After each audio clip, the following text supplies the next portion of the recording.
징조라는 말의 사전적 의미를 한번 찾아봤습니다. 어떤 일이 생기기 전에 그 일에 대하여 미리 보이는 여러 가지 조짐, 이게 징조라는 단어의 뜻입니다. 오늘 읽은 본문에 이 무화과 나무를 보면서 또 그 무화과 나무와 그다음에 모든 나무에 대해서 이야기를 하시면서 이 징조에 대한 얘기를 하시는 것입니다. 싹이 나면 너희가 보고 여름이 가까웠구나 이렇게 자연이 안다는 것이죠. 이때 계절의 상황이니까 저희들한테 흔히 보면 이제 벼가 누렇게 익으면 추수할 때가 됐구나, 가을이구나 이렇게 생각합니다. 오늘 요즘처럼 이제 날이 화창하고 좀 온도가 좀 따뜻해지고 하늘이 푸르면 이제 봄이구나 우리가 느끼지 않습니까? 이렇게 얘기하면서 봄에 대한 노래들이 여기저기서 막 울려 퍼지기 시작합니다. 어떤 청년들은요, 솔로고 외로운 청년들은 봄이 싫어 이렇게 얘기하기도 하더라고요. 근데 이런 말들로도 이런 고백들로도 봄이구나 이렇게 알 수 있는 것입니다. 이게 뭐냐면 징조라는 것이죠.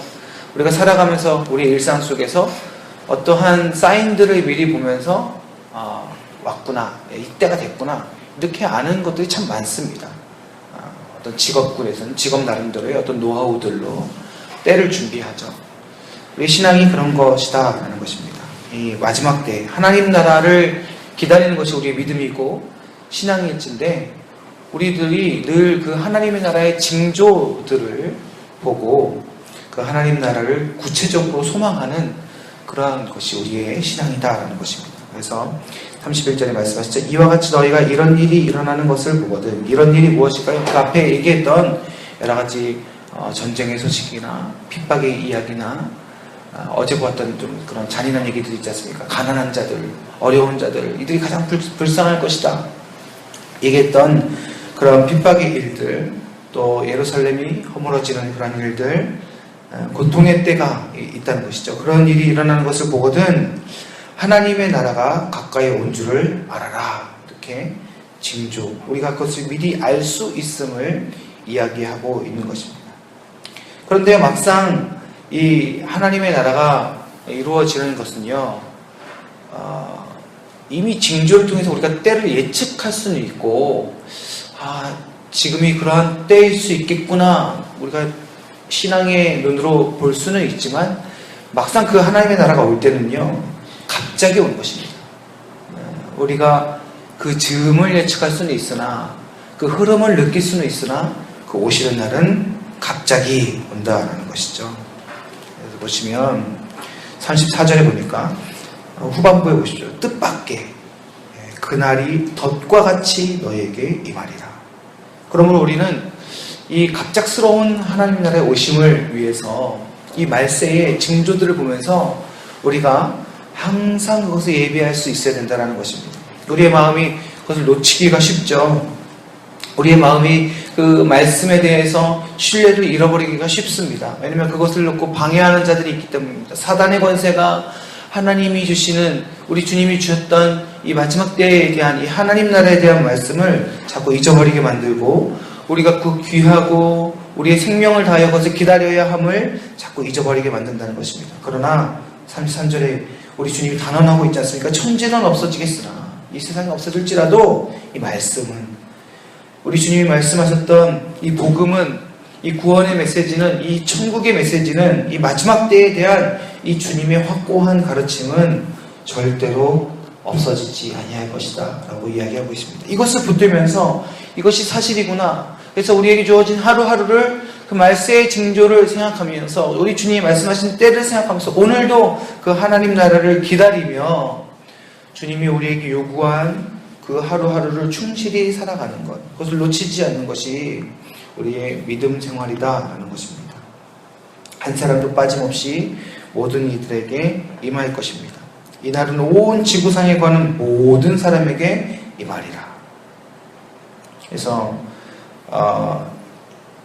이 일을 위해서 이 믿는 성도들에게 두 가지를 말씀하고 계신 것입니다. 36절을 보십시오. 이러므로 너희는 장차 올 이 모든 일을 능히 피하고 인자 앞에 서도록 무엇을 요구하시죠? 항상 기도하라. 그래서 우리가 이제 하나님 앞에 기도해야 되는 것입니다. 이 기도함으로 우리가 두 가지를 행할 수 있는데 장차 올 이 모든 일을 능히 피한다라는 것입니다. 다시 말하자면 이 징조에 대해서 우리가 확실하게 깨달아 알 수 있다는 것입니다. 세대를 바라보면서 이 마지막 때의 흐름, 하나님 나라가 올 때에 우리 주님이 말씀하신 역사들이 일어남에 대해서 깨어서 알아낼 수 있는 것, 이것을 확인할 수 있는 것, 이것이 무엇이냐? 바로 기도하는 것이다 라는 것입니다. 기도함으로 말미암아 늘 하나님 말씀을 떠오르게 하는 것입니다. 기도함으로 말미암아 늘 주님의 말씀을 신뢰하게 되는 것입니다. 기도함으로 말미암아 우리 안에 계신 성령께서 계속적으로 우리 주님이 하신 말씀을 생각나게 하실 것입니다. 요한복음 14장부터 16장까지 성령께서 하시는 일들을 말씀하고 계시는데 성령께서 주로 하시는 일이 우리 주님이 하신 말씀을 떠오르게 하시는 것이고 생각나게 하시는 것이고 깨닫게 하시는 것입니다. 천지가 없어도 변치 않을 주님의 말씀이 살아서 깨어서 우리 안에 있을 때 우리는 이 모든 일, 말세에 일어나 우리 주님이 말씀하신 이 일들을 지혜롭게 바라볼 수 있게 되는 것입니다. 그러므로 더욱더 이 마지막 때에 우리 주님께서 원하시는 것들, 우리 주님께서 바라는 것들, 우리 오늘 하루치를 살아가게 하시면서 오늘 이 마지막 때나 말하는 이 시대에 오늘 하루에 우리가 행해야 될 것들을 능히 알게 하시는 것입니다. 기도가 그 역할을 하는 것이죠. 기도가 또 한 가지 역할을 합니다. 그것이 무엇이냐? 인자 앞에 서도록 하는 것입니다. 우리 주님 앞에 서게 하는 것입니다. 우리 하나님 앞에 서게 하는 것이죠. 내가 어디에 있는가? 오늘 내게 주어진 삶이 누구의 것인가? 내가 지금 오늘 호흡하면서 누구 앞에서 오늘 하루를 살아가게 하는 것인가? 내가 오늘 누구가 주신 은혜로 살아가고 있는 것인가? 내가 오늘 누구에게 탕감받아서 그 은혜로 오늘 자유함으로 살아가고 있는가? 우리 주님이 말씀하신 비유 중에 1만 달란트 빚진 자의 비유가 있습니다. 그가 탕감받았음을 잊어버렸을 때 자기에게 빚진 자를 공격했죠. 내가 얼마나 큰 은혜를 입었는가, 내가 얼마나 큰 용서를 입었는가 잊어버렸을 때, 내가 누구 앞에서 구원받았는가를 잊어버렸을 때 우리가 중심이 되어지고 우리가 우리 스스로 앞에 서게 되어지며 우리 스스로가 우리의 주인 되어지는 것입니다. 말이 그렇죠. 결국에는 마귀가, 사단 권세가 우리를 사로잡는 것이죠. 그래서 나를 위한 삶, 그래서 내 생각이 우선이 되는 삶, 내가 왕이 되고자 하는 삶이 되는 것입니다. 혹시 아담이 범했던 범죄죠. 그 선악과를 따먹었다는 것은 하나님보다 내가 중심이 되어지고 내가 그 말씀을 해석하게 되는 것이고 하나님보다 더 크게 될 수 있다는, 아니 하나님과 같이 그런 능력자가 될 수 있다는 마귀의 속임수에 넘어간 것입니다. 우리가 똑같이 그렇게 된다는 것입니다.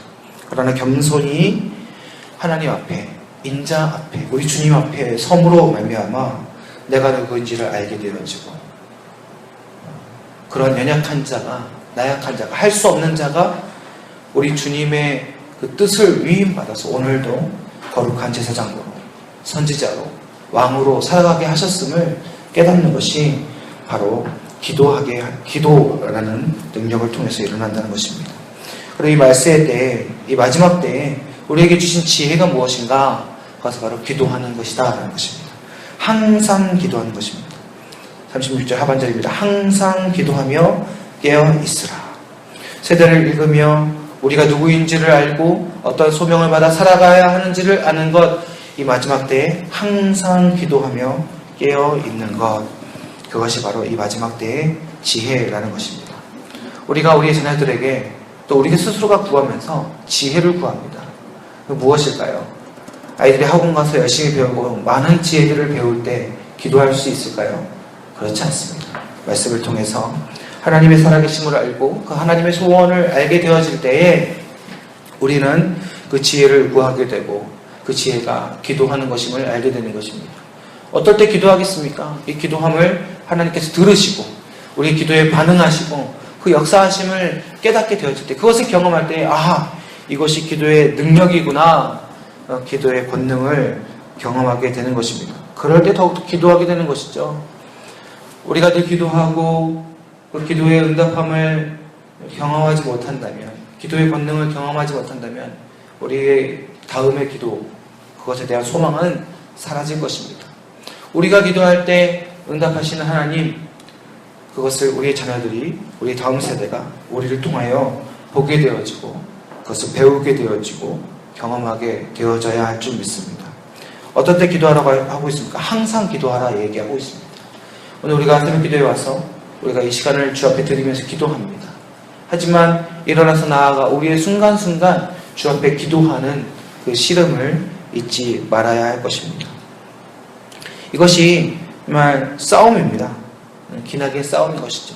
매 순간 목도하면서 기도하는 것, 잠깐 기도하는 것, 시간을 정해서 기도하는 것, 우리가 이러한 기도의 형태, 여러 모양으로 싸워야 할 것입니다. 우리의 기도가 더욱더 풍성해지기 위해서 주님의 말씀, 천지가 없어져도 변하지 않을 주님의 말씀이 또한 우리 안에서 풍성하게 거해야 할 것입니다.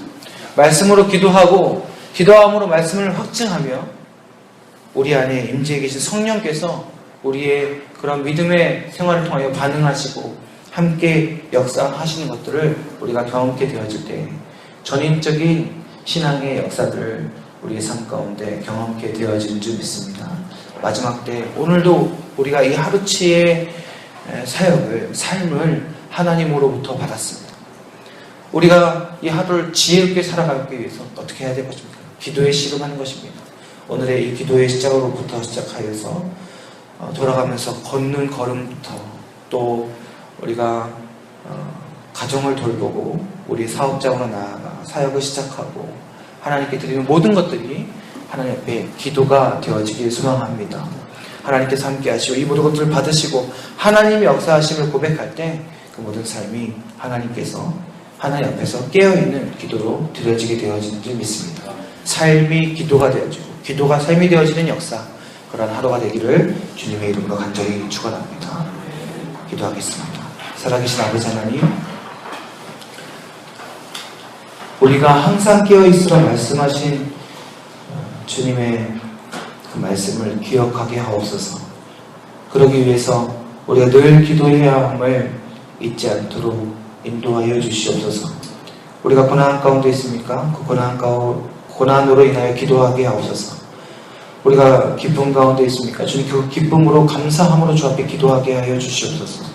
주님, 우리의 상황이 어떠하든지 하나님 모든 것들이 기도의 제목들 되게 하셔서 우리로 하여금 하나님으로부터 멀어지게 하는 사단의 괴계, 우리로 하여금 이 시대를 읽지 못하게 만들려는 이 마귀의 게임에서 벗어나 하나님 깨어 하나님의 백성으로 설 수 있는 지혜로 오늘의 하루의 삶을 채워 주시옵소서.